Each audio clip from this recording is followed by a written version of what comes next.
What's going on? Why is there a stranger living in this house? I questioned my husband, Drew, who was standing there. Then my husband said something unbelievable. You and I divorced 2 months ago already. What? What the hell do you mean? Oh yeah, I almost forgot to tell you, but I also sold this house. Excuse me? What on earth is this person talking about? But looking at my husband's triumphant look, it seems that Drew really thinks that there is nothing wrong with what he did. Wow, you know nothing at all, do you? My name is Lisa. I am 35 years old and I work for a company. I have been married to my husband, Drew, for almost 3 years now. We met at a matchmaking party, and my husband aggressively approached me, and from there, we started to go out. We continued to date and go out at a steady pace, and ended up getting married. When I got married, my dad was very happy. This was because I had been living alone with my dad since my mom died when I was 16 years old. My dad had told me that since I had just started work, I should live on my own and enjoy my 20s. But seeing the lonely look on my dad's face when my mom passed away of her illness, I couldn't really leave him all alone. So that's why I remained at home and lived with my dad for some time after I started working. Still, as I entered my 30s and people around me began to not only get married but also have kids, I began to feel bad about ending up without showing my dad being a bride or his grandkids. Therefore, I started stepping out to meet people at parties. My father was very moved when he saw me as a bride. I wish your mom could have seen you like this. I almost cried when he said that. After the wedding ceremony, I started my newlywed life with my husband. I was enjoying my married life, thinking that my next goal was to have a child and show my father the face of his grandchild. My husband and I were in love in the beginning of our marriage, and since we both worked, we supported each other while sharing house chores. But after a year of marriage, my husband's attitude gradually changed. I'm home. Oh? You were late coming back home today? No, I came home on time as usual. And you haven't made dinner yet?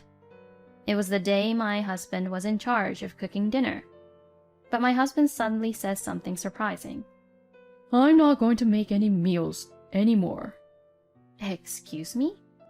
I mean, isn't it strange for a man to do house chores anyway?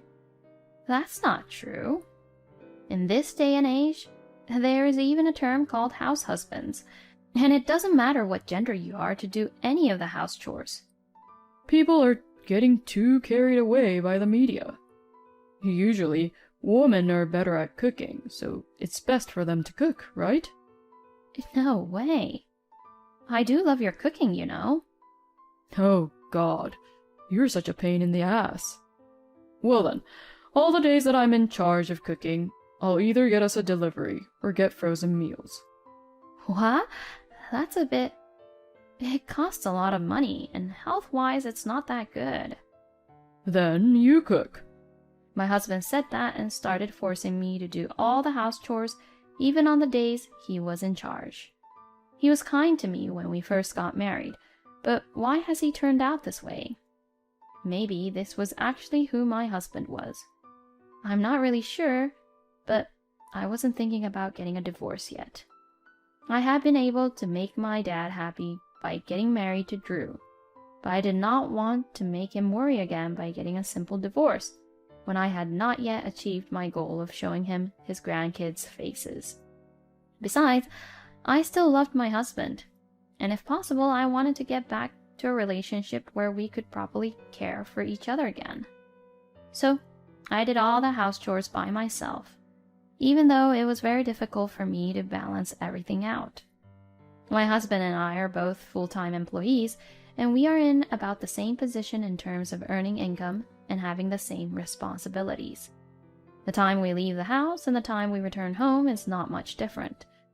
So, of course, we split our living expenses 50-50. Yet, My husband seems to think that he is superior. He seems to assume that the man is absolutely superior back at home. After 2 years of marriage, my husband has become a complete chauvinistic husband. I'm home. You're late. Hurry up and make dinner. I've been working late, you know. Can't you at least help me cook a little? Huh? I'm home being exhausted.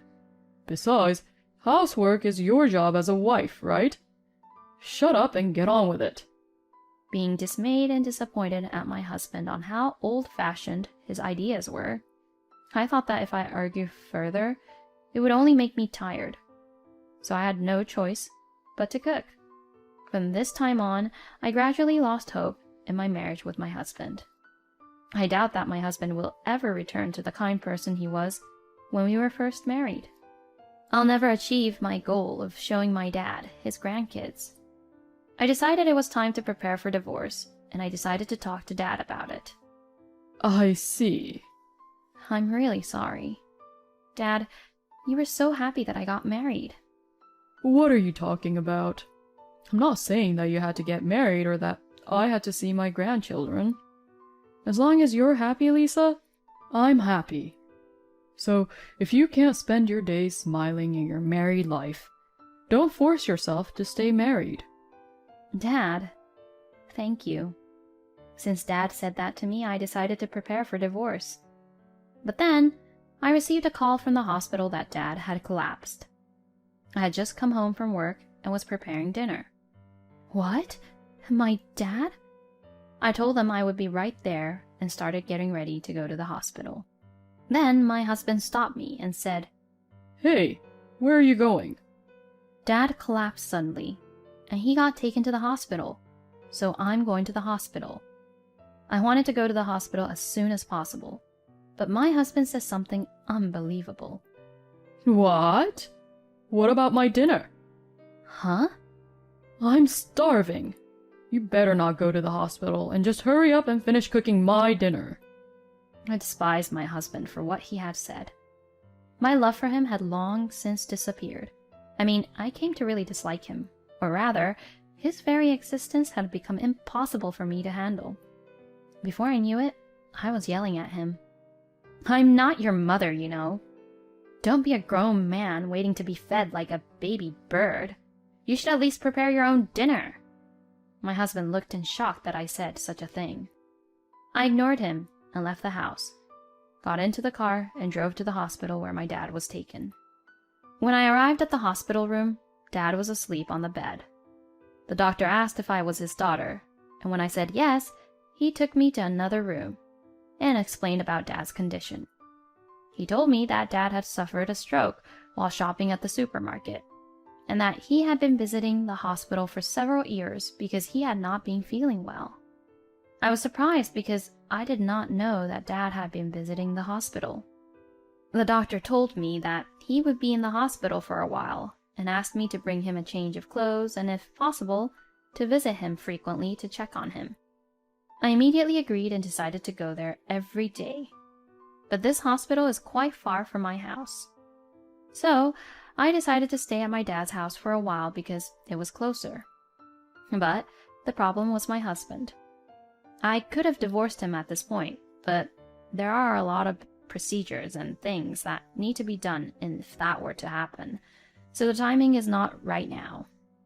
I went back to my house to take necessary things to live at my dad's place for a couple of months, taking advantage of the time when my husband was not at home. I explained the situation to my husband over text message and told him that I would live at Dad's place for a while and support my dad. And then, as expected, my husband said, Who cooked meals during that time? What about house chores? He never said a word about his concern for my dad's condition. I don't even want to talk to him anymore. Thinking this, I replied, I told you the other day, you are not a child, so do it yourself, and muted my husband's text message. Then I went to visit my father every day. I'm sorry. I said I was divorcing Drew, so you got surprised and this happened. What are you talking about? Don't beat yourself up like that. The truth is, I wasn't feeling very well for a few years now. Yeah, the doctor told me. I see. I didn't want to worry you, which is why I didn't tell you. I'm sorry about that. No, but from now on, you have to be honest with me, okay? You're the only family I have. Okay. Then Dad's facial expression became softer. He must have been under a lot of pressure to be a strong parent because he lost his wife first. That's why I tried to never show any weakness. But now I am 35 years old, and I am an adult, working in the society. I want Dad to rely on me at least a little. My dad accepted my feelings and began to ask me for various favors, such as, I want to eat that snack tomorrow. And so on. I was happy to be able to do something for him. And Dad was getting better, and the doctor told me that he was going to be able to leave the hospital. So I decided to move back to my dad's house completely and divorce my husband. I went to our home for the first time in about 2 months to discuss about divorce. Then I found a young woman living there who was not a relative of mine. I was so surprised that I froze, and she was also very surprised. Wait a minute, who are you? Well, who are you? The woman in front of me said, I live here. And to that I replied, this is my house. At that moment, my husband came out of the bathroom. Huh? Why are you here? My husband looked at me and said that. What's going on? Why is there a stranger living in this house? I questioned my husband, Drew, who was standing there. Then my husband said something unbelievable. You and I divorced 2 months ago already. She's Rita, and she's my new wife. What? What the hell do you mean? I didn't file for divorce. Oh, don't worry. I already did it for both of us. But wait, what are you talking about? There's no way you can do that on your own. Shut up. It was submitted with no issues, so there's no problem. Oh yeah, I almost forgot to tell you, but I also sold this house. Excuse me? The money from selling the house will be used to cover for compensation. A compensation for the trouble you caused me for being a bad, terrible wife. What on earth is this person talking about? I didn't really know if he was being serious or not. But looking at my husband's triumphant look, it seems that Drew really thinks that there is nothing wrong with what he did. Wow, you know nothing at all, do you? About what? This house is jointly owned by both of us, you know? Yeah, I know that. That's why half of it is mine, right? You've been gone out of the house for 2 months, so that's as good as giving me the house, right? All the money from selling the house is mine, and you're a stranger now, so get the hell out. I don't have to tolerate this guy anymore. Fine. I knew no amount of explanation would help here, so I packed up my belongings, ignoring Drew and Rita looking at me with a victorious look on their faces. She's finally leaving, huh? Finally, the big baggage got out of my way. Let's use the money from selling this house to buy a car or go on an overseas trip. That sounds great. I want to go to Italy. Both Drew and Rita would say such things like that as I left. But just you wait and see. I didn't just go home to visit Dad at the hospital. I will do everything in my power to revenge them. 2 weeks later, I received a call from Drew.